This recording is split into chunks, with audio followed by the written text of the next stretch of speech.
ورحمۃ اللہ وبرکاتہ۔ علیکم السلام ورحمۃ اللہ وبرکاتہ۔ الحمد للہ رب العالمین، الصلاۃ والسلام علی رسول النبی الکریم وعلی آلہ واصحابہ اجمعین۔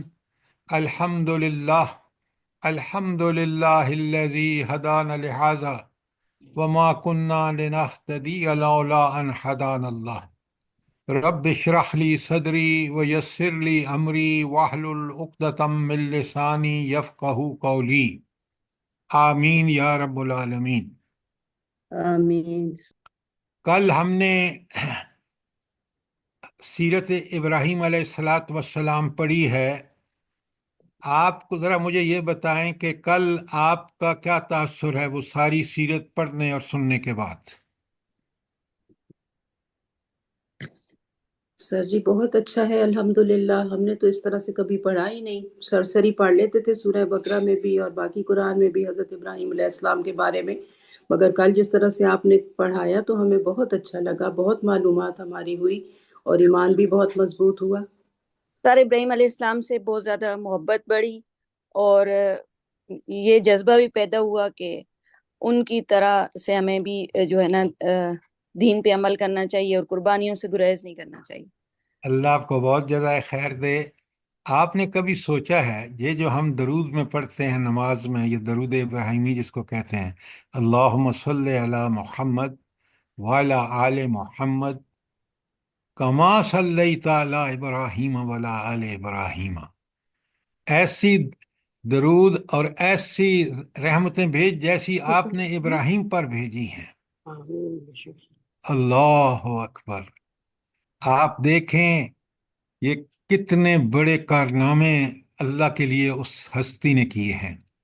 بیٹے کے گلے پر چھری چلا دینا آسان کام نہیں ہے، آگ میں کود جانا آسان کام نہیں ہے۔ انہوں نے جب اس رب کے لیے کیے تو اس رب نے پھر آپ کو، آپ دیکھ لیں ان کے بعد ہمیشہ بہت بڑا اعزاز ہے انسانوں کے لیے کہ اللہ تعالیٰ ان کو منصب پہ فائز کر دے رسالت کے۔ اور آپ دیکھیں کہ ساری یہ منصب اب فکس ہو گیا کس کے لیے؟ آل ابراہیم کے لیے۔ آپ دیکھ لیں ایک نسل حضرت اسحاق سے چلی، بار بار ان چیزوں کو سامنے رکھیں، پھر آپ کو مزہ آئے گا کہ اس دین سے کیسی کیسی ہستیاں، عظیم ہستیاں ابراہیم علیہ السلام جیسی تیار ہوئی ہیں۔ یہ ہمارے لیے بہت بڑا اثاثہ ہے۔ سر قرآنی آیات کا ایک قیمتی اثاثہ ہمارے پاس آ گیا حضرت ابراہیم علیہ السلام کے متعلق، اور فلسطین کی اہمیت اور بڑھ گئی۔ ہاں دیکھیں نا، اصل میں آپ جہاں بھی دیکھیں گے نا، توحید میں دیکھیں گے تو آپ کو سمجھ آئے گی کہ حضرت ابراہیم سے اللہ تعالیٰ نے توحید کا مرکز کعبۃ اللہ تعمیر کرایا۔ حج جیسی عبادت کو دیکھیں گے تو وہ ساری کی ساری کس کی؟ حضرت ابراہیم علیہ السلام نے جس طرح حج کیا اسی طرح آج بھی ہم فرض ہے ہمارے اوپر۔ یہ کتنا بڑا احسان ہے سر اس ذات کا۔ اللہ اکبر، اللہ اکبر۔ سوچا کریں کبھی دین کے بارے میں آپ کو بتاؤں نا، اگر آپ اپنی اس سوچ کا فکر و محور اللہ، اس کے رسول، اس کا دین بنا لیں، یقین مانیں دنیا پھر آپ کو نظر آتا ہے کہ کتنا بڑا امتحان ہے۔ سر نماز میں ابراہیم علیہ السلام کا ذکر رکھ دیا ہے اللہ تعالیٰ نے۔ میں نے آپ کو پہلے بتایا دعا ابراہیم، وہ درود ابراہیمی کی بات میں نے بتائی آپ کو۔ اور سر جی دیکھیں حج تو سارا ہی ویسا ہی ہے، صحیح کے چکر کاٹنا، پھر شیطان کو کنکریاں مارنا، یہ سارا سنت آپ ابراہیم۔ قیامت تک قربانیاں کس کے لیے کر جی رہے ہیں؟ بالکل، قربانیاں، حج تو اللہ سارا ہی اکبر، انہی کی اللہ سنت ہے۔ اس لیے آپ ان سے اپنا ذہنی تعلق، عقلی تعلق پیدا کیجئے۔ اب ہم چلتے ہیں آج کے درس پر۔ کل ہم نے سورہ لقمان کی 9 آیات کی ہیں، اور جو پہلی آیت کے بعد حروف مقطعات کے بعد اللہ تعالیٰ نے ارشاد فرمایا ہے تِلْکَ آیات الکتاب الحکیم۔ کبھی قرآن کو کتاب حکیم کہا، کبھی کتاب مبین کہا، کیا کیا کہا قرآن کو، اس لیے کہ یہ قرآن کس کا کلام ہے؟ اس اللہ کا کلام ہے جس کی صفات کائنات میں سب سے عظیم، اعلیٰ اور برتر ہے۔ وہ حکمت والا ہے، اس نے کتاب بھی نازل کی تو حکمت سے بھری ہوئی، اور انسان جب حکیم بنتا ہے تو اس قرآن کی تعلیمات کو سمجھ کے اس پر عمل کرتا ہے، اور جو بدبخت اس سے دور ہوتے ہیں، اس کی سمجھ سے، اس کی عمل سے، اس کو زندگی میں رہنما نہیں بناتے، وہ بھلے سے حافظ ہوں، وہ کبھی اللہ کے ہاں مقبول نہیں ہوتے۔ نوٹ کریں بات کو۔ اللہ تعالیٰ فرماتے ہیں کہ یہ کتاب تیسری آیت میں ہدم و رحمت للمحسنین، ہدایت بھی ہے اور رحمت بھی ہے۔ اللہ کی رحمت بہت بڑی چیز ہے، لیکن ہے کس کے لیے؟ پکڑے نقطے کو، محسنین، جو جو بہترین طریقے سے اس کو سمجھ کر اس پر بہترین طریقے سے عمل کریں گے۔ اور قرآن نے اپنی بات کہنے میں اس کی حقانیت بہترین ہے، وہ تو بیان کر دی، لیکن حضور نبی کریم صلی اللہ علیہ وآلہ وسلم نے وہ جو عمل کے درجے میں احسان ہے وہ وہاں سے ملتا ہے۔ پھر قرآن دیکھیں کتنا کامل ہے۔ تین میں محسنین کہا نا، اب محسنین کی ڈیفینیشن، الذین، محسنین وہ لوگ ہیں، نمبر ایک، یقیمون الصلاۃ و یؤتون الزکاۃ و بالآخرۃ هم یوقنون، تین جس کی خوبیاں ہوں گی۔ اقامت صلاۃ، وہ میں نے کل لکھوا دیا آپ کو کہ ظاہری اور باطنی آداب کے ساتھ نماز کو قائم کرے گا تو اس کی نماز اقامت نماز ہوگی۔ زکوٰۃ دے گا، اللہ تعالیٰ نے انسان کی آزمائش کے لیے، بڑی اہم بات ہے، بڑی مال سے محبت ہے، پیسے سے محبت، دیکھیں دنیا قربان ہو رہی ہے پیسے کے اوپر، عزتیں چھوڑ، ہمیں بہترین پیکج ملنا چاہیے، اللہ کے کوئی پرواہ نہیں، اور آپ دیکھ لیں دنیا کتنی ذلیل اور رسوا ہو رہی۔ میں حیران ہوتا ہوں کہ جو لوگ اپنی بچیوں کو سافٹ ویئر کمپیوٹر انجینئرنگ میں کرا رہے ہیں، ان کی بچیوں کو بجائے سوائے مردوں کے ساتھ کام کرنے کے اور کوئی طریقہ نہیں ہے۔ اور کس طرح ہم وہ مخلوط معاشرہ جو تباہی اور بربادی کا پیش خیمہ ہوتی ہے اس کو پہ ہم عمل کر رہے ہیں۔ تو یہ سارا پیسے کا چکر ہے۔ تو زکوٰۃ اور انفاق کرنے والا بندہ یقیناً اللہ کی محبت میں اس پیسے کو کوئی وقت نہیں دیتا۔ وہ کسی چیز کی وقت ہے اس کے ہاں تو وہ اللہ کی رضا ہے، اور اس کے لیے اپنا پسندیدہ مال خرچ کرتا ہے۔ نماز پڑھنے والا آدمی، اقامت نماز کرنے والا، کبھی حقوق اللہ میں ڈنڈی نہیں مارے گا۔ شرط ہے کہ اقامت نماز، اور انفاق اور زکوٰۃ دینے والا کبھی حقوق العباد میں ڈنڈی نہیں مارے گا، کبھی بھی۔ اور تیسری بات بڑی اہم ہے، کیوں اہم ہے بھلا بتائیں ذرا؟ تیسری بات ہے کہ آخرت کا یقین رکھتے ہیں۔ جزاک اللہ، فینٹاسٹک۔ جی اب بتائیں نا مجھے۔ جی سر جی، یہی آخرت کا یقین ہوتا ہے تو تبھی ہماری اقامت اور صلاۃ اور سارا کچھ درست ہوتا ہے۔ اب جو نماز وغیرہ پڑھتے ہیں وہ تو مجھے نہیں نظر آتا کہ انہیں یہ آخرت کا یقین ہے، کیونکہ سارے کام کر رہے ہیں، جھوٹ بھی بول رہے ہیں، سب کچھ کر رہے ہیں، اور پھر کیسی نماز ہے؟ آپ کی بات بالکل ٹھیک ہے۔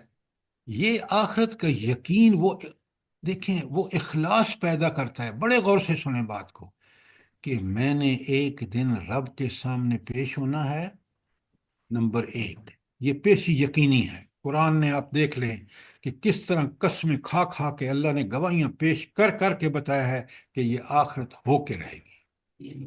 اور جب آپ سورہ فاتحہ میں ہر رکعت میں کہتے ہیں مالک یوم الدین، اللہ اکبر، یہ دو الفاظ نہیں ہیں، یہ نچوڑ ہے پوری دینی تعلیمات کا۔ کہ وہ حاکم اس دن وہ ہوگا، مالک اس دن وہ ہوگا، کسی کی اس کے سامنے نہیں چل سکے گی، فیصلہ عین عدل و انصاف کے مطابق ہوگا، اور اس کے پاس انفارمیشن وہ ہے جو آپ کے اپنے ذات کے بارے میں بھی نہیں ہے، اپنے اعمال کے بارے میں بھی نہیں ہے۔ یہ ہے اس اللہ کے سامنے پیشی۔ جس کو یہ یقین ہے وہ بالکل آپ نے ٹھیک کہا، وہ نماز کو بھی اپنی اقامت نماز بنائے گا، وہ انفاق کو بھی صرف اللہ کے لیے کرے گا، وہ حقوق العباد بھی بجا لائے گا پوری، کیونکہ اس کو پتہ ہے جس کے سامنے میری پیشی ہے۔ یہ آخرت کا یقین میں نے 3 بھیج چکا ہوں آپ کو، وہ جو سورہ بقرہ کی پہلی 5 آیات ہیں، سورہ نمل کی ابتدائی آیات ہیں، اسی طرح اسی جو ہم پڑھ رہے ہیں، جو اس وقت پڑھ رہے ہیں۔ تو یہ آپ کو بہت اچھی طرح، قرآن کا طالب علم جو ہے وہ سوچتا ہی قرآن سے ہے، عمل ہی قرآن کے مطابق کرتا ہے، وہ دنیا میں زندہ اس لیے ہے کہ اس کے مالک نے اس کو جو زندگی عطا کی ہے، اس زندگی کا مفہوم ہی یہی ہے کہ وہ چلتے پھرے مشاہدات میں دیکھے، آیات آفاق کو دیکھے، آیات انفس کو دیکھے، قرآن کی آیات کو دیکھے، تو زندگی ان کے ساتھ گزارے۔ اب اللہ کہتے ہیں یہ جو آیت 2، 3 اور 4 میں نے بیان کیا ہے نا، جو اس پر عمل کرے گا، اولئک علی ھدی من ربہم، یہ ہے اپنی رب کی طرف سے ہدایت پر۔ اب آپ کا اور میرے لیے یہاں کیا مطلب ہے اس کا؟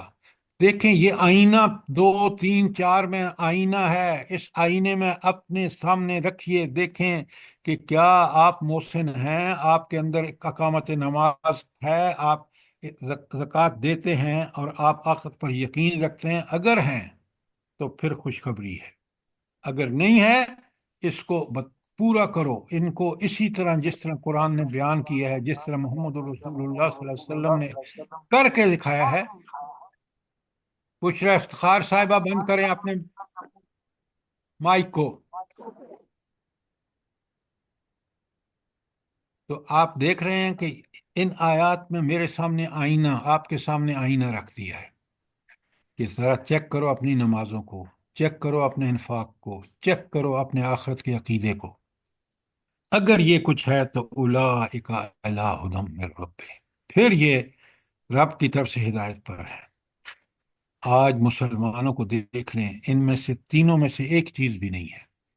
جنت کا ٹھیکیدار ہم نے اپنے آپ کو مان لیا ہے کہ جنت تو نعوذ باللہ، بھائی جنت تینوں خوبیاں آپ کے بدرجہ اتم موجود ہوں گی، نمونہ آپ کے سامنے نبی کریم صلی اللہ علیہ وسلم ہے، پھر آپ کو ہدایت پر ہیں، اور پھر اللہ کہتے ہیں اولئک ھم المفلحون۔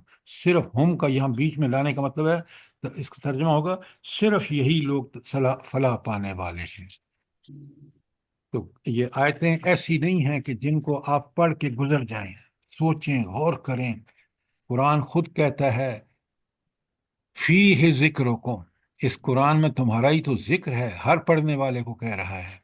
افلا تعقلون، عقل سے کام نہیں لیتے ہو؟ کیا بات ہے۔ سر جی، ہم سب کے لیے ضروری ہے نا کہ ہم اپنا جائزہ لیں کہ ہمارے اندر جو کچھ اگر کمی ہے ہم اس کو دور کریں۔ ہم یہ نہیں کرتے، ہم دوسروں کو دیکھتے ہیں کہ اس میں یہ ہے، اس میں ہمیں اپنا جائزہ دیکھیں، لینا چاہیے۔ آپ کو میں نے ابھی گزارش کی ہے، آیت پڑھی ہے آپ نے، فیہ ذکرکم، اس میں جی خود تمہارا ذکر ہے۔ بے شک، وہ جو بات آپ کہہ رہے ہیں نا، وہ افلا تعقلون، عقل سے کام نہیں لیتے، دوسروں کے کب سے ٹھیکیدار بن گئے؟ بالکل۔ ان کا عمل ان کے لیے، آپ کا عمل اپنے لیے، آپ کے لیے، لہذا اپنی فکر کرو۔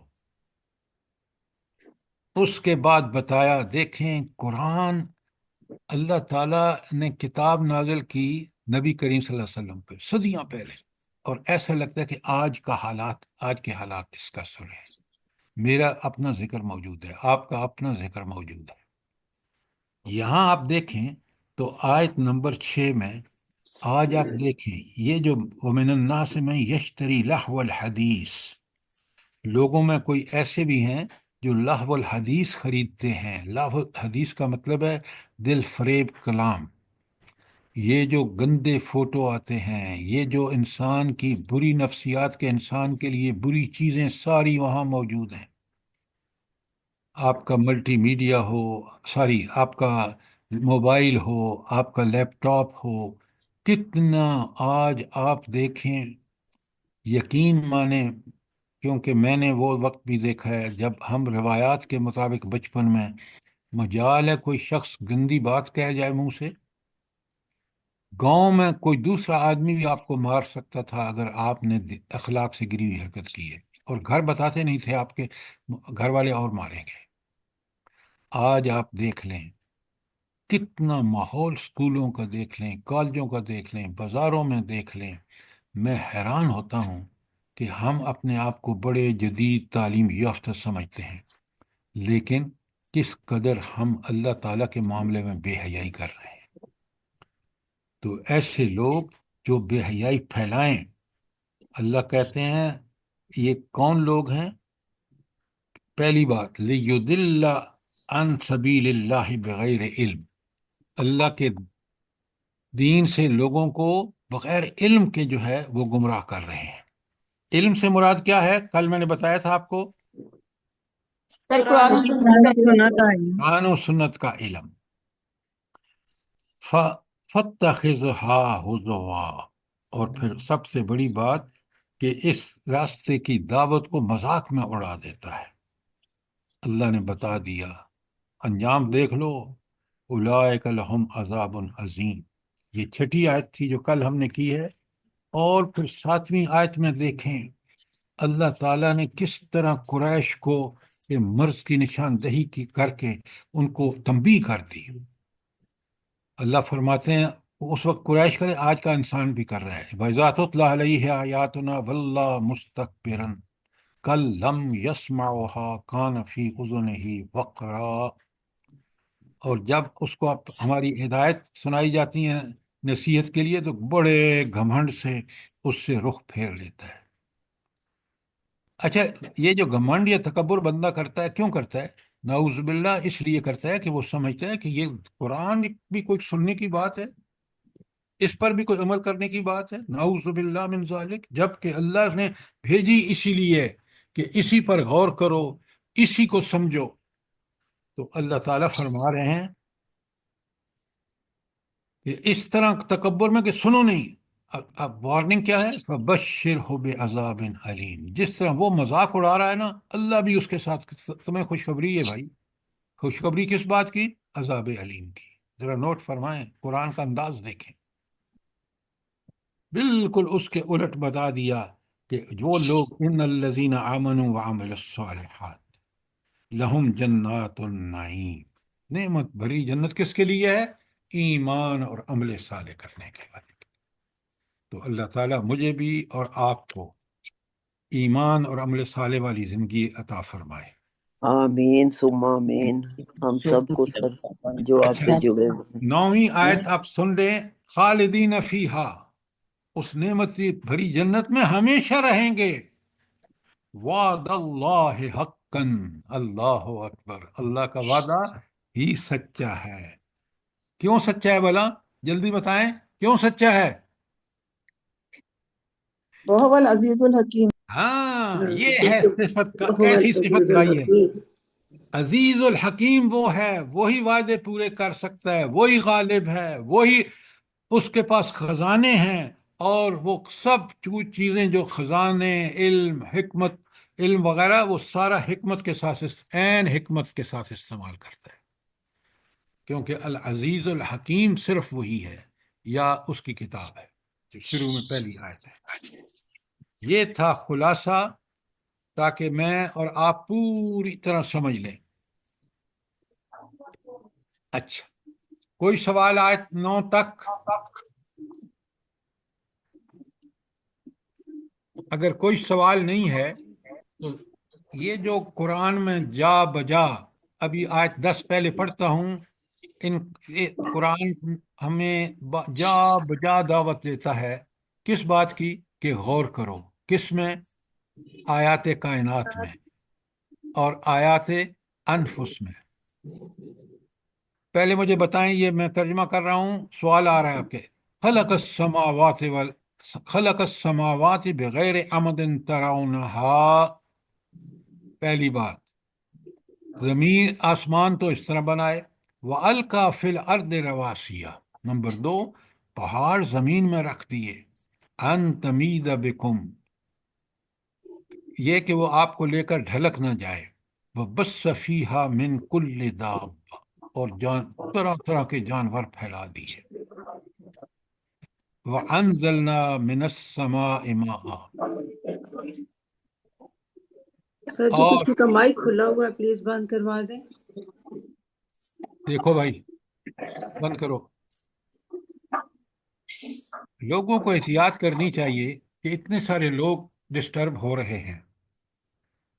اچھا، اللہ فرماتے ہیں پھر آسمان سے اس کمال دیکھیں، ذرا آپ آیت کو اچھی طرح نوٹ کرتے جائیں، خلق السماوات والارض اب بغیر عمد ترونہا، اس کو نمبر 1 لکھیں، لکھیں ایک، آیت کا پہلا حصہ جو ہے وہ آسمان کے بارے میں ہے، پھر فرمایا نمبر 2 فرمایا وَأَلْقَى فِي الْأَرْضِ رَوَاسِيَ أَن تَمِيدَ بِكُمْ، دوسری بات زمین میں پہاڑ گاڑ دیے کہ کہیں تمہیں لے کے ڈھلک نہ جائے۔ ہائے ہائے، کاش ہم غور کریں۔ آپ کو پتہ ہے یہ جو زمین ہے، یہ 2 اس کے حرکات ہیں، موشن ہیں، ایک ہے اپنے محور کے گرد گھوم رہی ہے، اور دوسرا کس کے گرد گھوم رہی ہے؟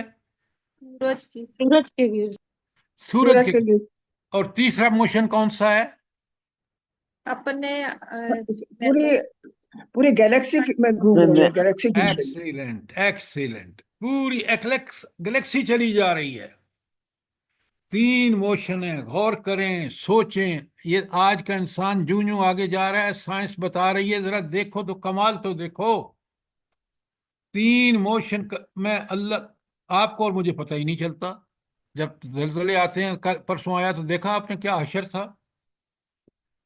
اللہ اکبر سر جی، ایک دم سب کچھ بھول کے انسان کو جان کی فکر پڑ جاتی ہے۔ آپ سنیں غور سے، پہاڑ اس لیے کہ ان تینوں موشن میں زمین ان بیلنس ہوتی ہی نہیں ہے، اتنی بیلنس ہے کہ موشن ہو رہے ہیں، ہم کام کر رہے ہیں، ہمیں پتہ بھی نہیں کہ یہ گرد میں اپنے محور کے گرد بھی گھوم رہی ہے، سورج کے گرد بھی گھوم رہی ہے، اور پھر چلی جا رہی ہے، پوری گلیکسی چلی جا رہی ہے۔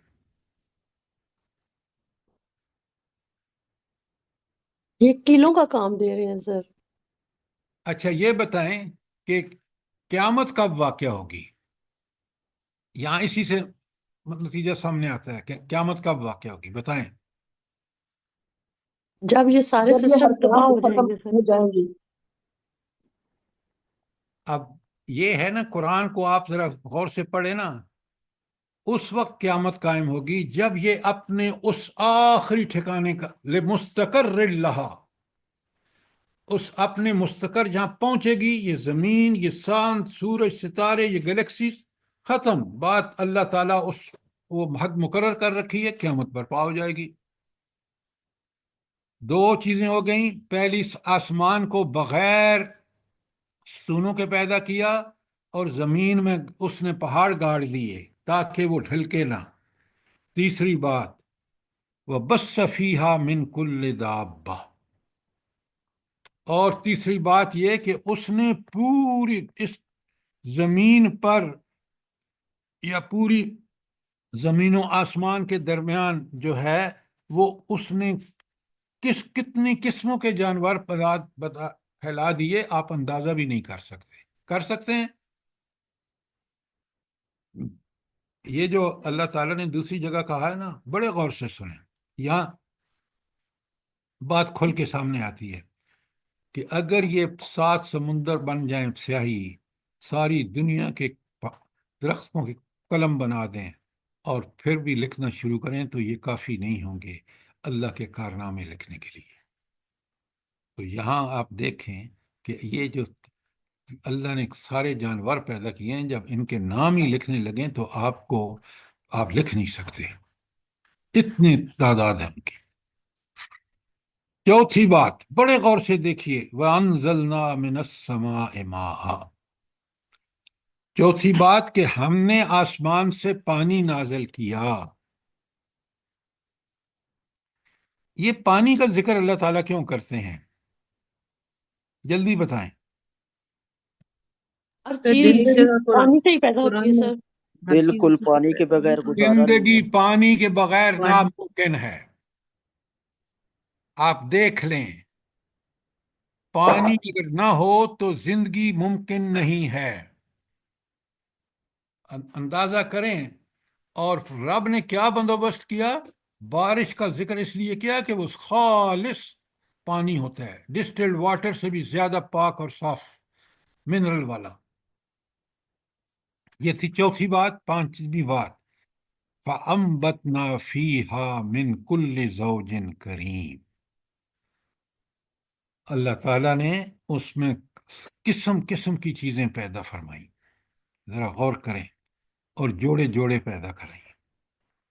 اب آپ دیکھ لیں کہ کس قدر یہ زمین آپ کے، میرے لیے، ہر جاندار کے لیے کیا کیا نہیں پیدا کرتی. اچھا، یہ زوجن کریم کے سے ایک اور بات بھی نکلتی ہے. وہ کیا بلا ہے؟ ہر چیز جوڑا جوڑا ہے سر. ہر چیز کا جوڑا ہے. تو دنیا قیامت کا، آخرت. سنیں، آخرت کا ذکر ہے. کیوں؟ دنیا کا جوڑا آخرت ہے. ہر چیز پیدا بنائیے نا، تو دنیا کا جوڑا کیا ہے؟ آخرت. آخرت. ذرا غور سے سوچا کریں. یہ جتنا آپ سوچیں گے ان آیات پہ، بڑی بڑی رہنمائیاں ملیں گی آپ. اللہ اکبر. تو آپ نے دیکھا کہ قرآن نے یہاں 5 چیزوں کا ذکر کیا ہے. جتنا میں اور آپ اور کوئی قرآن کا طالب علم اس پہ غور کرے گا، وہ ہر زدہ ہو جائے گا کہ زمین آسمان بغیر درخت اس کے ستونوں کے قائم ہے. اللہ کا حکم دیکھیں کیسا ہے. اور زمینوں کے اندر، زمین جو دیکھیں گھوم رہی ہے. 3 موشن میں نے آپ کو بتائے ہیں. تینوں موشن میں کا تقاضا یہ ہے کہ کیونکہ اس میں اوپر انسان بستے ہیں، کوئی ادھر ادھر اس کی حرکت نہ ہو، کوئی ڈھلکے نہیں. تو اس کے لیے اللہ نے پہاڑ رکھ دیے. پھر انسان غور کرے کہ کس قدر مخلوق اللہ تعالیٰ نے پیدا کی ہے، قسم قسم کی. تیسری بات. چوتھی بات، پانی جو انسان اور جانوروں کی سب سے بڑی ضرورت تھی، اس کو بارش کے ذریعے، واٹر سائیکل کو پڑھیں آپ تو حیران رہ جائیں. اور پھر ہر چیز جوڑے جوڑے پیدا کی. کتنی بڑی اس آیت کے اندر نشانیاں ہیں. لیکن قرآن کہتا ہے کہ یہ نشانیوں پر صرف وہی لوگ غور و فکر کریں گے جن کو اللہ نے غور و فکر کا جذبہ تو ہر ایک کو دیا ہے، لیکن اس پر اللہ اپنے خالق کی ان حکمتوں کو وہی پہچانیں گے جن کو عقل کا، انہی کو قرآن کہتا ہے اولو الالباب، کہ اہل عقل ہیں. یذکرون اللہ قیاما وقعودا وعلی جنوبہم ویتفکرون فی خلق السماوات والارض. زمین و آسمان کی اس پیدائش پر جب غور و فکر کرتے ہیں تو کیا کہہ اٹھتے ہیں؟ ربنا ربنا ما ما خلقت ربنا ھذا ما باطلا. خلقت ھذا باطلا یہ سبحانک باطل باطل. پیدائش. اللہ کا یقین مانے جب انسان ان پہ غور کرتا ہے، فوراً اس کو سمجھ آ جاتا ہے کہ رب نے کسی مقصد کے لیے پیدا کیا ہے. اور سر جی ایک انسان، سوال ہے. ایک منٹ، اللہ تعالیٰ نے، آپ غور فرمائیں کہ ساری چیزیں انسان کی خدمت پہ لگا دی. زمین، آسمان، چاند، سورج، ستارے، کوئی چیز گن لیں. اور کتنا بڑا کرم ہے اس کا کہ انسان کو پیدا کیا اپنی عبادت کے لیے. اگر یہ پورا نہیں کرے گا تو بڑا نقصان اٹھائے گا اس دائمی اور اخروی زندگی میں. جی، اب سوال کریں آپ. جی سر جی، جیسے آپ نے سورہ آل عمران کی یہ آیات پڑھی تو سر جی یہ خاص طور پر نبی کریم صلی اللہ علیہ وسلم جو رات کو اٹھ کر پڑھتے تھے، اور عمومی طور پر ہمیں بھی اس چیز کو سنت کے مطابق یہ حکم ہے.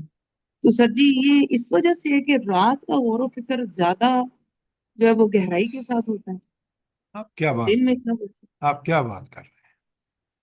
نبی کریم صلی اللہ علیہ وسلم دیکھیں، یہ تفکرون فی خلق السماوات والارض، ایسا نہیں ہے کہ رات کے کیوں نبی کریم صلی اللہ علیہ وسلم کا وتیرہ یہ تھا کہ صبح شروع اس آیت سے کرتے تھے تاکہ میں اور آپ اسی سنت پر عمل کرتے ہوئے ہم دنیا کو دیکھیں اور غور کریں اور دن اور رات میں تفکر کریں تاکہ ہمیں اللہ کی معرفت حاصل ہو۔ آپ بات سمجھ رہے ہیں یا نہیں؟ یہ کیا بات ہوئی؟ رات کے اپنے فائدے ہیں، دن کے اپنے فائدے ہیں۔ رات کو انسان کو ساری انرجی ریگین کر لیتا ہے۔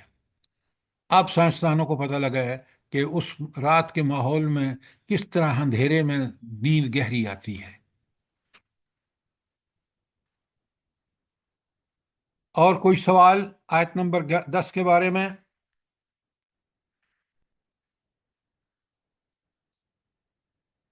آگے چلیے، اور کوئی سوال نہیں ہے تو آیت 11 دیکھیے، غور کیجیے۔ اب اللہ بندے کو دعوت دے رہا ہے، ھذا خلق اللہ، یہ ہے اللہ کی تخلیق۔ کون سی اللہ کی تخلیق ہے جس کی طرف ذکر ہو رہا ہے؟ کس کی تخلیق کی کہاں؟ جو اللہ تعالیٰ نے خلق السماوات کی سب چیزوں کی یہ جو آیت سبحان 10 اللہ میں ما فی ذکر ہوا ہے، السماوات، ھذا خلق اللہ، یہ ہیں وہ چیزیں جو رب نے پیدا فرمائی ہیں۔ ارونی ماذا خلق الذین من دونہ، ذرا دکھاؤ تو صحیح مجھے اللہ کے علاوہ کسی نے کوئی چیز پیدا کی ہے، دکھاؤ تو صحیح۔ کیا بڑا چیلنج ہے، کتنی بڑی دلیل ہے کہ یہ سوائے اللہ کے اور کوئی پیدا نہیں کر سکتا۔ کتنا بڑا چیلنج ہے آج کے سیکولرسٹوں کو، اس وقت کے اللہ کی مخالفت کرنے والوں کے لیے، قریش مکہ کے لیے۔ اللہ تعالیٰ کہتے ہیں یا بل الظالمون فی ضلال مبین، یہ کھلی گمراہی کا کیا مطلب ہے کہ وہ کھلی گمراہی میں مبتلا ہے؟ کیا مطلب ہے اس کا؟ جلدی سر بتائیں۔ اتنی واضح نشانیاں دیکھتے ہیں پھر بھی انہیں یقین نہیں آتا۔ ہاں، یہ بات ڈاکٹر صاحبہ بالکل آپ نے ٹھیک کہا۔ یہ دیکھ رہے ہیں کہ ان ہمارے خداؤں نے، جن کو ہم نے اللہ کا ساجی بنا رکھا ہے، بت ہوں، انسان ہوں، پیر ہوں، فقیر ہوں، وہ آپ کے انبیاء ہوں، کوئی کسی میں ہمت نہیں ہے کہ وہ ان میں سے کوئی چیز، وہ تو مکھی کا پر بھی نہیں بنا سکتے۔ اس کے بعد انسان اگر گمراہی میں شرک کر رہا ہے تو فی ضلال مبین، پھر وہ کھلی گمراہی میں ہے جس کا کوئی جواز نہیں۔ ذرا آیتوں کے دلائل پہ غور کریں، کتنی بڑی دلیل ہے رد شرک کے لیے۔ اور آپ اگر دیکھیں نا تو کمال یہ ہے کہ اس میں کسی سائنس کی، کسی ٹیکنالوجی کی ضرورت نہیں ہے۔ یہ روز مرہ کے آپ کے مشاہدے ہیں، آپ کے اور میرے مشاہدے ہیں۔ تو اللہ تعالیٰ نے جو کتاب نازل فرمائی ہے، اس کتاب کا کمال ہی یہ ہے کہ اس کے دلائل عام فہم ہے۔ اب جو آیت آگے شروع ہو رہی ہے نا، یہ تو رد شرک تھا، اس سے پہلے توحید بیان ہوئی، اور یہ جو ساری پوائنٹ سے 5 پوائنٹ ہے سورہ نمبر 10 کے، یہ کون سی آیات ہیں؟ قرآن ان کو کون سی آیات کہتا ہے؟ توحید خالقی، آیات کائنات، آیات کائنات ہیں۔ پوری کائنات کی یہ نشانیاں آپ دیکھ لیں، سبحان اللہ۔ میں اور آپ جب غور کرتے ہیں، اور دن میں ہمیں چاہیے کہ ان چیزوں پر غور کریں، پھر آپ دیکھیں کہ رب کے ساتھ ہمارا کتنا عبادت کا تعلق پیدا ہوتا ہے، کتنے ہم جھکنے پر رضامند ہو جاتے ہیں، سبحان اللہ۔ اب آئیے آیت 12 تا 19 میں ایک کمال کی بات ہے، اور وہ بات ہے لقمان، جو اتنی آگے میں آیت میں تشریح کروں گا، کتنے حکیم ہیں۔ اور اللہ تعالیٰ اس شخص کو حکیم کہتے ہیں کہ جو اللہ کے احکامات کی حقانیت پر یقین رکھتا ہے۔ خود بھی عمل کرتا ہے، دوسروں کو بھی نصیحت کرتا ہے۔ تو حضرت لقمان اپنے بیٹے کو نصیحت کر رہے ہیں۔ شروع کی آیت میں دیکھیں، وَلَقَدْ آتَيْنَا لُقْمَانَ الْحِكْمَةَ، اور اللہ فرماتے ہیں ہم نے لقمان کو حکمت عطا کی۔ کس لیے؟ انشکر للہ، کہ اللہ کا کے شکر گزار بنو۔ تو حکمت کا پہلا تقاضا کیا ہے؟ اللہ کا شکر شکر ادا کرنا۔ اللہ کا شکر، اللہ کا شکر۔ اور یقین مانیں یہ اتنی بڑی خوبی ہے کہ انسان کو اگر یہ مل جائے نا کہ اللہ کا شکر ادا کرنا، تو لکھیں آپ اس کے ساتھ سورت ابراہیم کی آیت 7 میں اللہ تعالیٰ فرماتے ہیں، پہلے پوری تشریح یہاں کر لوں، وَمَن يَشْكُرْ فَإِنَّمَا يَشْكُرُ لِنَفْسِهِ، جو کوئی شکر ادا کرے گا اس کا شکر اس کے اپنے لیے مفید ہے۔ سبحان اللہ۔ اللہ تعالیٰ جس آیت کا میں ذکر کر رہا ہوں نا ابراہیم کی 7، وہاں اللہ تعالیٰ کہتے ہیں، کیا فرماتے ہیں؟ جلدی بتائیں، میں نے اکثر آپ نہیں نا یاد وَإِن کی۔ شَكَرْتُمْ لَأَزِيدَنَّكُمْ، لَإِن، شاباش ڈاکٹر صاحبہ، لَإِن شَكَرْتُم، اگر تم شکر کرو گے، لَأَزِيدَنَّكُمْ، میں تمہیں اور زیادہ دوں گا۔ اللہ کی برکتیں شامل ہو جاتی ہیں شکر کرنے والے میں، اور وہ اللہ کا جوں جوں شکر کرتا ہے نعمتوں میں اسے اضافہ ہی ہوتا چلا جاتا ہے۔ آپ ذرا دیکھیں، غور کریں، نبی کریم صلی اللہ علیہ وآلہ وسلم اور مہاجرین صحابہ نکلتے ہیں مکے سے، کھانے کا بھی پاس کچھ نہیں ہے، شکر کا حق ادا کرتے ہیں۔ مدینے میں حضرت حبشی غلام ہیں، کون؟ حضرت بلال، ان کی اپنی جاگیریں ہیں۔ یہ ہے شکر کا نتیجہ۔ سبحان اللہ و بحمدہ۔ اور اللہ تعالیٰ آگے فرماتے ہیں، وَإِن كَفَرْتُمْ، اگر تم ناشکری کرو گے، إِنَّ عَذَابِي لَشَدِيدٌ، پھر میرا عذاب بڑا سخت ہے۔ آپ یقین مانیں میں نے دنیا دیکھی ہے، جو ذرائع اور وسائل اللہ تعالیٰ نے اس ملک پاکستان کو دیے ہیں بہت کم ملکوں کے پاس ہے۔ آج یہ ملک ناشکری کی وجہ سے، لوٹ مار کی وجہ سے، بددیانتی کی وجہ سے آج ہم پائی پائی کے محتاج ہیں، کافروں کے، طاغوت کے محتاج ہیں۔ کاش ہم صبر کرتے اور شکر کرتے تو اللہ تعالیٰ ہمیں وہ کچھ دیتا کہ یہ ملک دینے والا ہوتا۔ ہاتھ پھیلا رہے ہیں پوری دنیا کے سامنے، اور کوئی ہمارا کردار اتنا گھنونا ہے کہ لوگ ہم پر ٹرسٹ ہی نہیں کرتے۔ سر پاکستان انڈیا ایک ہی وقت پہ آزاد ہوئے ہیں، وہ کہاں جا رہے ہیں اور ہم کدھر جا رہے ہیں؟ دیکھیں وہ وہ چاند پہ جا رہے ہیں، ہم ذلت میں۔ آپ بالکل ٹھیک کہہ رہے ہیں، لیکن وہ کافر ہیں، ان سے کمپیئر نہ کیجئے۔ آپ کو اپنے کمپیئر کرنا ہے تو آپ نبی کریم صلی اللہ علیہ وسلم کے دور سے کیجئے، آپ صحابہ کے دور سے کیجئے۔ یہ غلط آپ کا کمپیریزن ہے جی سر، صحیح ہے۔ کہ وہاں دیکھیں کس قدر امن و سکون۔ یہاں تو ایک وہ گیا ہے حکومت کی، ذرا اس کا پروٹیکشن ختم ہوئی ہے چیف جسٹس کو، حالت دیکھ لیں اس کی۔ نواز شریف کو دیکھ لیں، زرداری کو کہنے لگا گھوم کے دکھائے لوگوں میں، کیا حشر ہوا ہے ہمارے آرمی چیف کا وہاں پیرس میں۔ کیا بات کرتے ہیں، کاش ہمیں ہوش آ جائے، ہمیں عقل آ جائے۔ رب کے کرم دیکھیں، وہ اپنے بندوں کو کس طرح پروٹیکٹ کرتا ہے، اور ظالموں کو ایسی سزا دیتا ہے کہ اس کو غرق کر کے اس کی لاش کو آج بھی بچا لیتا ہے۔ اور دور نہ جائیے، آپ ذرا مشرف صاحب کو دیکھ لیجئے، ایسی مرض میں مبتلا ہوا، وہ جس نے ہڈیاں بھی جلا دیں فاسفورس ڈال کے تاکہ ان کے والدین کو لاشیں تو چھوڑیں ہڈیاں بھی نہ ملیں۔ اور جو کرتوت آج ظالم لوگوں کا یہی انجام ہوتا ہے سر۔ یہ ابھی دیکھ لیں، یہ جو زرداری صاحب ہے ان کا کیا حشر ہو رہا ہے۔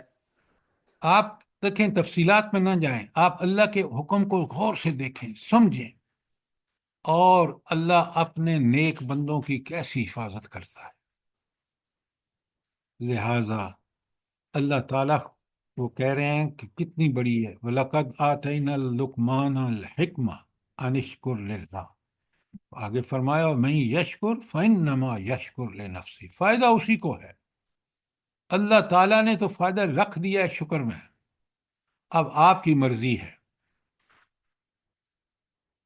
آپ مجھے یہ بتائیں، یہ جو لوگ ملک لوٹ کے لے گئے ہیں، آپ یقین مانیں، میں لوگوں سے رابطے میں ہوں، میرے دوست ہیں امریکہ میں بھی ہیں، آسٹریلیا میں بھی ہیں، یہ لوگ وہاں اب چھپ رہے ہیں، جنہوں نے وہاں باہر نکل نہیں سکتے۔ باہر نہیں نکل سکتے، بالکل آپ نے ٹھیک کہا۔ تو سر جی ابھی دنیا میں تو چھپ رہے ہیں، آخرت میں کیا کریں گے؟ ہو اس رب کے سامنے پیشی کا تصور اگر ان میں ہوتا تو یہ کرتے کیوں؟ بالکل۔ اللہ اکبر، اس ہستی کو تو میں اور آپ سمجھتے ہیں نا کہ میں نے اگر کوئی ذرا برابر بھی غلطی کی، آگے آ رہا ہے کہ کس طرح اپنے بیٹے سے کہتے ہیں کہ قیامت کے دن ایک ذرا بھی کہیں چھپا ہوا تو اللہ اس کو لے کے آ جائیں گے۔ سنیں ذرا غور سے، وہ من کفرا، اور جس نے کفر کیا، ناشکری کی، فَإِنَّ اللَّهَ غَنِيٌّ حَمِيدٌ، تو اللہ تعالیٰ بے نیاز بھی ہے اور آپ سے آپ محمود بھی ہے۔ اس کا کیا مطلب ہے؟ غنی بھی ہے اور محمود بھی ہے، یعنی اس کی تعریف ہو رہی ہے، کیا یعنی مطلب؟ تمہارا اپنا فائدہ نقصان ہے، اللہ تعالیٰ کا کوئی اس میں فائدہ نقصان صاحبہ نہیں ہے۔ نہیں نہیں نہیں نہیں سر نہیں، جی ذرا غنی ہے کہ اسے ہماری عبادات کی اور کسی چیز کی ضرورت نہیں ہے، وہ حمید ہے کہ سبح للہ ما فی السماوات والارض، کہ ہر ہر چیز اس چیز خود سے خود اس کی تعریف۔ بالکل آپ نے ٹھیک کہا، لیکن پہلی بات میں آپ ڈنڈی مار گئے۔ وہ جو غنی ہے وہ میری ضرورت ہے، اس کی ضرورت نہیں ہے۔ انسانوں کی ضرورت ہے کہ اس اللہ کو جو غنی ہے، جب وہ اس کے بندے بن جاتے ہیں تو وہ کتنا ان کو پروٹیکٹ کرتا ہے۔ اس کی ضرورت نہیں ہے نیکی، نیکی میری ضرورت ہے، برائی سے بچنا میری ضرورت ہے، یہ ہے غنی کا مطلب۔ وہ جی تو سر، ہمیں اللہ کی ضرورت ہے، اللہ کو ہماری ضرورت نہیں ہے۔ ہاں، لیکن کیا ہم سمجھتے ہیں یہ بات؟ یہ نہیں سمجھ رہے نا۔ تو دیکھیں کیسا حکیم ہے لقمان کہ وہ کیا باتیں کر رہا ہے۔ اب آپ آگے سنیں، اللہ لقمان کہتے ہیں وَإِذْ قَالَ لُقْمَانُ لِابْنِهِ وَهُوَ يَعِظُهُ يَا بُنَيَّ لَا تُشْرِكْ بِاللَّهِ، یہاں صاف پتہ چلتا ہے کہ پہلی بات کہ خود لقمان جو ہیں وہ بڑے اللہ پر یقین رکھنے والے ہیں، ان کی فطرت میں یہ چیز ہے، تو بیٹے سے کہتے ہیں شرک نہ کرنا۔ کیوں؟ ان الشرک لظلم عظیم، شرک سب سے بڑا ظلم ہے۔ اچھا، کیوں شرک سب سے بڑا ظلم کیوں ہے؟ لوگوں پر ظلم کرنا، لوگوں کے حقوق مارنا کیا کم ظلم ہے؟ تو اللہ نے شرک کو سب سے بڑا ظلم کیوں کہا؟ سر جی یہ اللہ کے ساتھ ہے نا، اللہ کے ساتھ کسی کو بھی شریک نہیں کرنا۔ سر جی اور ظلم عقیدہ جو ہی ہے وہ غلط ہو کسی جاتا کا ہے۔ ایک حق منٹ مارنا ایک منٹ، آپ کی دلیل ایسی ہونی چاہیے، بودھی دلیل نہیں ہونی چاہیے۔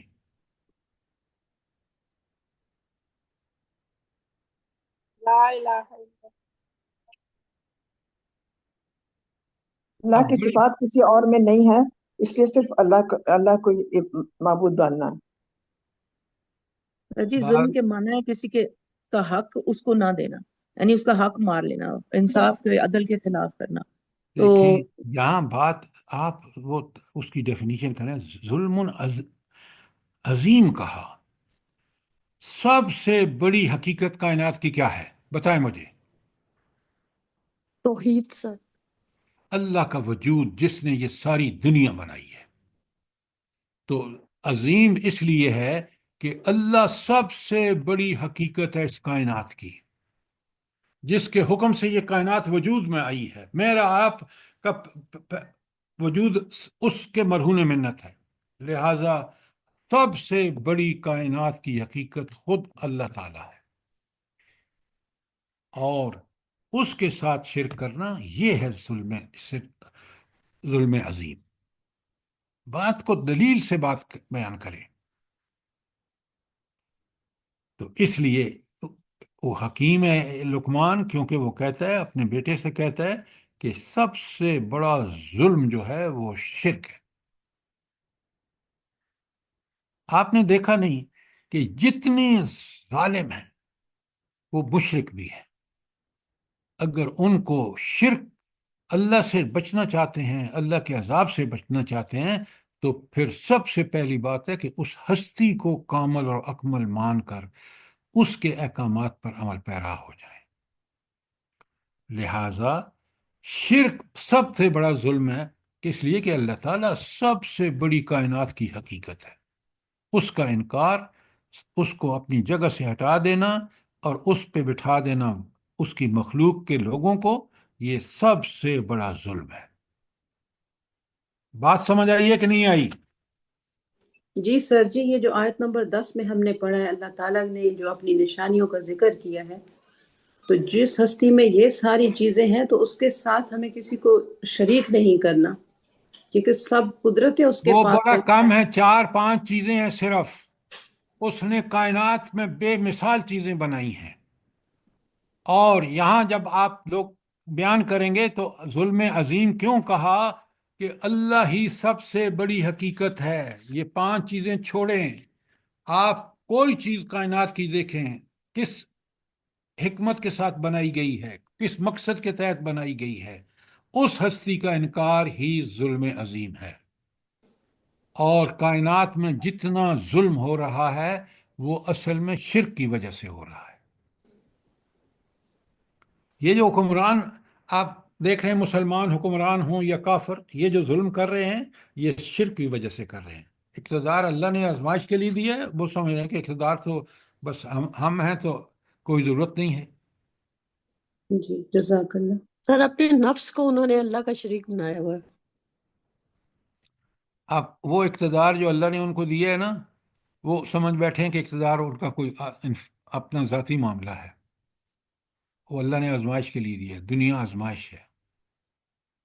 بات کو بالکل سامعین کو پوری طرح سمجھانے کے لیے ادھر ادھر نہ نکلے، ورنہ پھر وہ بات ڈائلیوٹ ہو جاتی ہے اور چیز جو ہے وہ پوری طرح کھل کے سامنے نہیں آتی.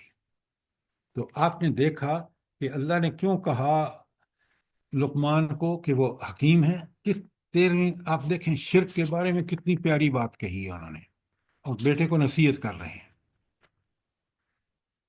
اچھا، اس کے بعد ہم چلتے ہیں آیت نمبر 14 پر. اب اللہ خود فرماتے ہیں وَوَصَّيْنَا الْإِنسَانَ بِوَالِدَيْهِ، اور حقیقت یہ ہے کہ ہم نے انسان کو اپنے والدین کا حق پہچاننے کی خود تاکید کی ہے.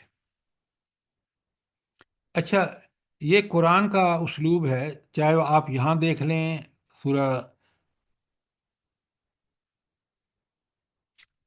اس میں جو ہماری سورہ لقمان ہے، سورہ اس میں دیکھ لیں، بنی اسرائیل میں دیکھ لیں، سورہ انعام میں دیکھ لیں، جہاں یہ ذکر آیا ہے والدین کا، اللہ تعالیٰ نے وہاں فرمایا ہے کہ ایک تو اللہ کی عبادت کرو اور دوسرا والدین کے ساتھ حسن سلوک کرو.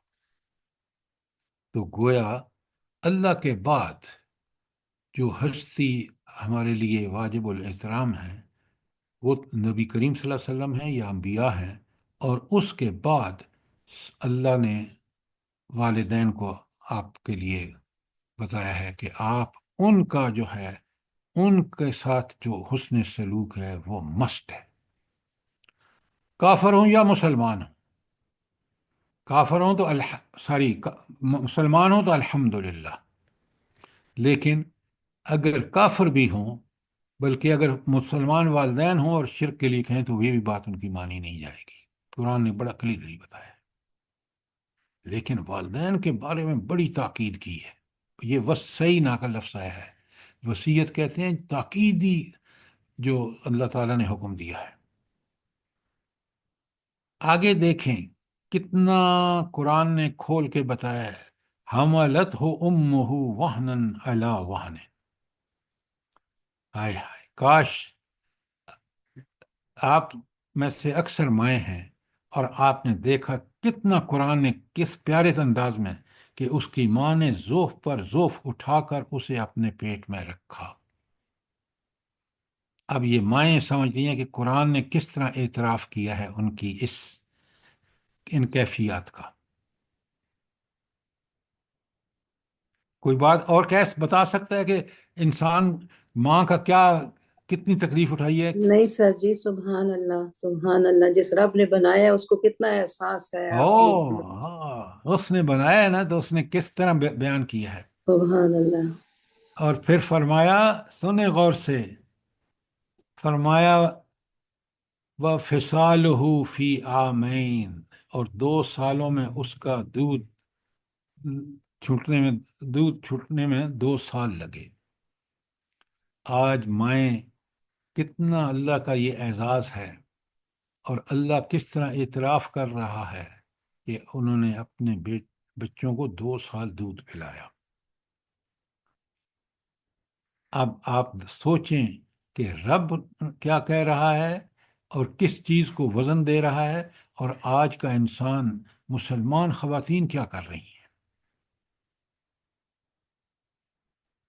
آگے اللہ تعالیٰ فرماتے ہیں، بڑی آیت کا ٹکڑا غور سے دیکھیں، انشکر لی، پہلے تو میرا شکر ادا کر۔ کیوں؟ جتنے احسان اللہ نے بندے پر کیے ہیں اس کا کوئی حد و حساب نہیں۔ وَإِن تَعُدُّوا نِعْمَتَ اللَّهِ لَا تُحْصُوهَا، گن بھی نہیں سکتا انسان۔ اللہ کے شکر کے بعد کس کا شکر کہا ہے؟ وَالْوَالِدَيْنِ۔ والدین۔ آپ اپنے بچوں کو یہ آیتیں پڑھائیں، انہیں کہیں کہ اگر تم نے اللہ اور والدین کا شکر ادا نہیں کیا تو اللہ ہرگز راضی نہیں ہوگا۔ بالکل سر جی، ہمارا ہی قصور ہے، ہم اپنے بچوں کو اگر یہ چیزیں پڑھائیں اور سمجھائیں تو وہ کبھی بھی نافرمانی نہ کریں۔ آگے جو آخری بات ہے نا میڈم، ذرا الی المصیر، 2 الفاظ لیکن بڑا شدید دھمکی ہے۔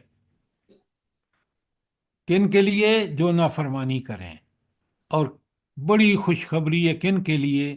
کہ جب تم اللہ کے پاس پلٹو گے نا اور والدین کو اور اللہ کا شکر ادا کرتے ہوئے، پھر تم دیکھنا تمہیں کیا انعامات ملتے ہیں۔ سبحان اللہ سبحان اللہ۔ اور اس دنیا میں بھی نظر آ جاتا ہے سر جی، جنہوں نے والدین کی دعائیں لی ہیں وہ کتنے کامیاب ہیں۔ میڈم یہ تو آپ اور میں سوچ سکتے ہیں قرآن کے طالب علم کی حیثیت سے۔ آپ یقین مانیں، اگر دنیا داری کو دیکھا جائے نا، یا دنیا کے حساب کو دیکھا جائے، یقین مانیں مجھے آج کہیں ہل چلا رہا ہوں بڑھاپے میں بھی، جو میرے والدین کا پیشہ تھا، سبحان اللہ سبحان اللہ۔ رب نے وہ کچھ دکھایا، ان کی دعاؤں کا نتیجہ یہ ہوا۔ آپ یقین مانیں، جب میں شیلمبر، یہ بڑی دنیا کی مشہور ملٹی نیشنل ہے، تو ان کی دعاؤں کا نتیجہ تھا کہ وہاں بھی ہمیں بالکل ایسا لگا کہ جیسے ہم ان گوروں کو کچھ بھی نہیں سمجھتے۔ ان سے ہماری پرفارمنس 1000 درجے بہتر تھی، اور وہ اتنے مجبور تھے ہماری پرفارمنس کی وجہ سے کہ وہ ہمیں ٹالریٹ کرتے تھے، باوجود اس کے کہ وہ اسلام کو پسند نہیں کرتے تھے اور ہماری اسلام پریکٹسنگ کو پسند نہیں کرتے تھے۔ تو رب نے ہمیں آنکھوں سے دکھایا کہ جو رب کے لیے اخلاص برتتا ہے، رب اس کو کس طرح پروٹیکٹ کرتا ہے۔ آج آپ یقین مانیں، اس رب کا کرم ہے کہ اس اکیڈمی 3 منزلہ بلڈنگ اسلام آباد میں ہماری کچھ ایک آدھ بہن نے دیکھا ہے جو جرمنی سے آپ کے ساتھ شامل ہے، کہ رب کا کرم دیکھیں۔ اگر اللہ ہمیں وہ وسائل نہ دیتا تو ہم کیسے یہ چیزیں بنا سکتے تھے۔ جی ماشاءاللہ، آپ کی لائبریری اتنی زبردست ہے، اور اتنی بالکل ماشاء اللہ، بالکل، دیکھا اللہ ہے، میں پاک نے بھی آپ کو دیکھا ہے سر، میں بہت ایک دفعہ جزائے آئی خیر تھی بس یہ عطا اسی جرمنی۔ کا کرم ہے، ہم اسی کو سمجھیں، ہمارا کچھ بھی نہیں ہے۔ یقین مانے میں جب مڑ کے دیکھتا ہوں کہ میرے باپ تو ان پڑھ تھے، میرے رب کا کرم دیکھیں، اور سب سے بڑا کرم کہ اس نے قرآن کا علم عطا فرمایا۔ تو سر اللہ تعالیٰ خود فرماتے ہیں نا، وَأَنْتُمُ الْأَعْلَوْنَ سر إِن یہی كُنتُم سب سے بڑی مُؤْمِنِينَ۔ نعمت ہے، یہی سب سے بڑی نعمت ہے، یہ تحفہ ہے ہم لوگوں کے لیے اس ذات کا۔ بے شک بے شک یہ تھی آیت آپ کی. اگلی آیت ہم پڑھ لیتے ہیں، ابھی وقت ہے. آیت نمبر 15. 14 پڑھ لی ہم نے. کوئی سوال آیت نمبر 14 تک؟ آپ میں سے ہر انسان اگر مڑ کے دیکھے نا اپنی زندگی کو، یقین مانے آپ کو اللہ کی رحمتوں کا احساس ہوگا، اور آپ دیکھیں گے کہ جو کچھ مجھے ملا میں اس کا اہل نہیں تھا، یہ اس رب کا کرم ہے. کاش میں اور آپ غور کریں. بے شک کوئی شک نہیں اس میں سر جی، بے شک. اللہ تعالیٰ اچھا حضرت یا لقمان فرماتے ہیں وَإِن جَاهَدَكَ عَلَىٰ أَن تُشْرِكَ بِي لَيْسَ لَكَ بِهِ علم، اگر وہ تجھ پر دباؤ ڈالیں کہ میرے ساتھ تو کسی کو شریک کر لے، فلا ہاں بغیر علم کے، علم قرآن و سنت کا، فلا ہما، ان دونوں والدین کا کہنا ہرگز نہ مان، لیکن کیا کر وصاحبہما فی الدنیا معروفا، دنیا میں ان سے اچھے طریقے سے پیش آؤ. وہ جو شکر کی بات ہے، تو دنیا میں چاہے والدین شرک کے لیے بھی کہیں بات نہیں ماننی، لیکن دنیا کے حوالے سے، ان کی خدمت کے حوالے سے آپ نے معروف طریقے سے ان کا حق ادا کرنا ہے. لیکن آگے بڑی پیاری بات ہے، آیت کو اگر سمجھے نا ٹکڑے کر کے، اللہ فرماتا ہے وَاتَّبِعْ سَبِيلَ مَنْ أَنَابَ إِلَيَّ، لیکن تو اس کے راستے پر چل جو ہماری طرف رجوع کرتا ہے، جو ہمارا کہنا مانتا ہے. آپ کو راستہ اس کا اختیار کرنا ہے، والدین کے ساتھ حسن سلوک کرنا ہے، اور اگر اللہ کی شرک کے لیے کہیں تو بالکل ماننا نہیں ہے. کیوں؟ اس لیے کہ ثم الی مرجعکم، پھر تم نے پلٹنا میرے پاس ہی ہے. اور پھر دیکھیں کتنی بڑی وارننگ ہے، فَأُنَبِّئُکم، پھر میں تمہیں بڑا ضرور آگاہ کروں گا. قیامت بھی ضرور قائم ہوگی، اللہ کے سامنے ضرور پیشی ہوگی، اور اللہ ضرور آگاہ کرے گا بما کنتم تعملون، جو دنیا میں تم اعمال کرتے رہے نا اس کے بارے میں تمہیں آگاہ کر دوں گا. اب یہاں دیکھیں فَأُنَبِّئُکم بما کنتم تعملون، یہ بشارت بھی ہے اور یہ انذار بھی ہے. بھلا بشارت کیوں ہے؟ کس کے لیے ہے؟ سر جو یہ پیچھے حکم جتنی پاک نیک نصیحتیں آئی نیک ہیں ان لوگوں پر کے عمل لیے، کرے گا جو محسنین کے جو لیے نیک وہی بشارت. ہاں ایمان اور عمل صالح کریں گے ان کو اللہ بتا دے گا، قدر کرے گا اور ان کو جنت دے دے گا. اور جنہوں نے دنیا میں اس کے احکامات کی خلاف ورزی کی، نہ اس کو مانا، نہ اس کے دین کے مطابق، نہ اس کی ہدایت پر عمل کیا، تو ان کے لیے بہت بڑی وہ ہے، انذار ہے، تنبیہ ہے کہ یاد رکھو تم نے آنا میرے پاس ہے، پھر میں تمہیں بتاؤں گا، کیونکہ میں تو چھوٹی بڑی ہر چیز سے آگاہ ہوں. آپ ذرا کبھی غور فرمائیں، یہ آیتیں پڑھ کے سمجھنا نا کتنی بڑی نادانی ہے. اللہ سورہ کاف میں کہتے ہیں کہ جب ان کو اعمال نامہ دیا جائے گا نا، حیران پریشان ہوگا انسان. وَمَا لِهَذَا الْكِتَابِ لَا يُغَادِرُ صَغِيرَةً أَوْ كَبِيرَةً إِلَّا أَحْصَاهَا، سر کوئی جی او کبیرتن نہیں ہے، بلا کبیرتن. ولا کبیرتن، جزاک اللہ، کہ نہ کوئی چھوٹی چیز چھوڑی ہے نہ بڑی چیز چھوڑی ہے، سب کو گن کے سامنے میرے رکھ دیا ہے. اللہ اکبر. بڑی پیاری باتیں ہیں، اگر اس آخرت کے بارے سے سمجھے نا. اللہ تعالیٰ فرماتے ہیں وہاں بھی جھوٹ بولیں گے، کیونکہ ان کی فطرت میں جھوٹ ہے نا، دنیا میں جھوٹ بولتے رہے، وہاں بھی بولیں گے. تو اللہ چپ کرانے کے لیے کیا کرے گا ان کو؟ جلدی ان کے بتائیں. جسم سر کے ان کے اعضاء اعضاء بولیں گے، ان کی اعضاء جلدیں کی اعضاء کی بولیں گواہی گی. گواہی دیں دیں گے، زبان بولے گی کہ اس نے یہ کہا، ہاتھ بولے گی کہ اس نے یہ اعضاء دیں کیا، گے پاؤں بولیں گواہی. گے کہ یہ چل کے گیا. اب بتائیں وہاں کوئی گنجائش ہے انسان کے بچنے کی، یا چھپانے کا کوئی طریقہ اس کے پاس ہے جو کامیاب اللہ کے سامنے ہوگا؟ ہرگز نہیں. اس لیے اس اللہ کی ملاقات لقاء اللہ کو یاد رکھیں، دنیا کو میں کبھی نہ بھولیں کہ میں نے اس سے کہیں میں بچ سکوں گا. تو لہذا آج ہم نے آیت 15 کر لی ہے 15 کر لیے سر. جی. تو کوئی سوال کوئی چیز آپ دیکھ لیں، ایک ایک آیت کے اندر کس قدر ہدایات، کس قدر مومنوں کے لیے خوشخبریاں، کس قدر جاہلوں اور نادانوں اور اللہ کی نافرمانیاں کرنے والوں کے لیے تنبیہات موجود ہیں. سبحان اب اللہ سر سر جی، اتنا اینڈ میں کھو دیکھے جاتا ہے اللہ بندہ، نے کہتا ہے کیا پڑھتا ہی فرمایا رہے، کہ چھوڑے ہی آنا نہ. تو میری طرف ہی ہے، تو پھر بتاؤ گے کہ کیا کر کے آئے ہو نا، اور بالکل کیسی یعنی کہ وارننگ ہے نا اس میں. ہاں سر لیکن یہ ہم آیت نمبر 14 اور 15 کے جو والدین کے حقوق کے بارے میں حوالہ جات لکھوائے ہوئے ہیں، وہ شیئر کروں سر؟ جی ذرا لکھوا دیں سب کو، جزاک اللہ ارم، لکھوا دیں.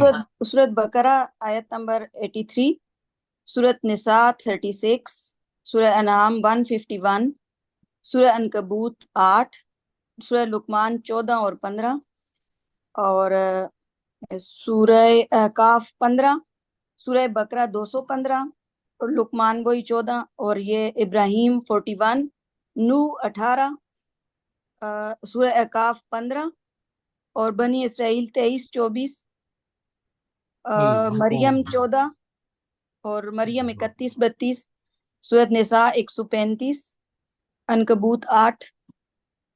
سر یہ آپ نے لکھوائے ہیں۔ یہ دیکھا آپ نے، نوٹ جو بناتے ہیں ساتھ لکھتے ہیں، کتنا ان کے پاس اپنے بچوں کو دعوت دینے کے لیے، بزرگوں اور بیان کرنے کے لیے کتنا بڑا مٹیریل ہے. خود میرے اپنے ایمان کی حفاظت کے لیے، میری اولاد کے ایمان کی حفاظت کے لیے. اللہ آپ کو بہت جزائے خیر دے ارم. جزاک اللہ سر۔ تو انشاءاللہ کل آیت نمبر 16 کریں گے، پڑھ کے آیا کریں تاکہ سوال بھی ضرور کیا کریں، کیونکہ سوالوں سے باتیں بہت ساری کلیئر ہو جاتی ہیں. ربنا تقبل منا انک انت السمیع العلیم وتب علینا انک انت التواب الرحیم. میں آپ کو بھیج رہا ہوں، جزاک اللہ خیر. سنیں بڑے غور سے، میں آپ کو بھیج رہا ہوں سورہ بقرہ کا اور سورہ آل عمران کا خلاصہ، اور وہ چیزیں وہ ہیں جو آپ کو اہل کتاب یہود کا ذکر سورہ بقرہ کے پہلے نصف میں ہے، اور اسی طرح پہلے نصف میں نصارہ کا ذکر ہے سورہ آل عمران میں. آپ بڑے غور سے پڑھیے، تیاری کر لیجئے، تاکہ آئندہ اتوار کو آپ ان دونوں صورتوں میں جو پورشن ہے، پہلا نصف میں یہود کا بقرہ میں، اور اسی طرح پہلا نصف جو آل عمران کا ہے اس میں نصارہ کا ذکر ہے. تو میں ابھی بھجوا رہا ہوں آپ کو، آپ پڑھیں تاکہ ہمیں پوری طرح آگاہی ہو جائے. اور میں نے انشاءاللہ سر، اللہ پاک ایک آپ کو جزائے سوال خیر میں نے دے. جو آپ سے کرنا ہے وہ ابھی سوال کر دوں تاکہ آپ تیاری کریں، کہ آخر ہمیں دیکھیں نا، قرآن مجید نے آپ کو بڑی تفصیل سے سارے انبیاء کے ذکر بتایا ہے، اسی طرح ان دو بڑی صورتوں میں دونوں کے ذکر ہیں. کیوں سب سے زیادہ ہمارے لیے ضروری کیا ہے؟ یہ سوال ہے میرا آپ سے، اور اس کا ذرا جواب تیار کیجیے. سر سر ایک تاکہ ہم دفعہ غور و پھر. فکر کریں کہ کیا بات تھی، ان کی تباہی کیوں ہوئی، ہمیں کس طریقے سے چلنا چاہیے، ہماری خیریت کس چیز میں ہے. ڈاکٹر صاحبہ یہ آپ ذرا آپ جواب تفصیل سے تیار کر لیجئے، ٹھیک ہے؟ ہاں بھائی، یہ جی دونوں سر بھیج دو. انشاءاللہ. بقرہ کا خلاصہ جو کل تیار کیا ہے، اور اس کا آل عمران، دونوں بھیج دیں. جزاک اللہ. ربنا تقبل منا انک انت السمیع العلیم وتب علینا انک انت التواب الرحیم. آمین ثم آمین. ہم سب کو اللہ پاک توفیق دے سر، آپ کے ساتھ اسی طرح جڑے رہیں. بہت کچھ ملتا ہے سیکھنے کے لیے. اللہ پاک آپ کو بہت خوبصورت اجر دے اس چیز کا، اور ہم لوگوں کے اولادوں کو، تمام دنیا کے مسلمانوں کو دین کے راستے پہ چلنے کی توفیق دے، اور سمجھنے کی توفیق دے، اور عمل کی آمین توفیق دے. آمین. جو بیمار ہے ان کو اپنی حفظ و امان میں رکھے، اور ان کی اللہ ان کو اپنی شفا دے. طرف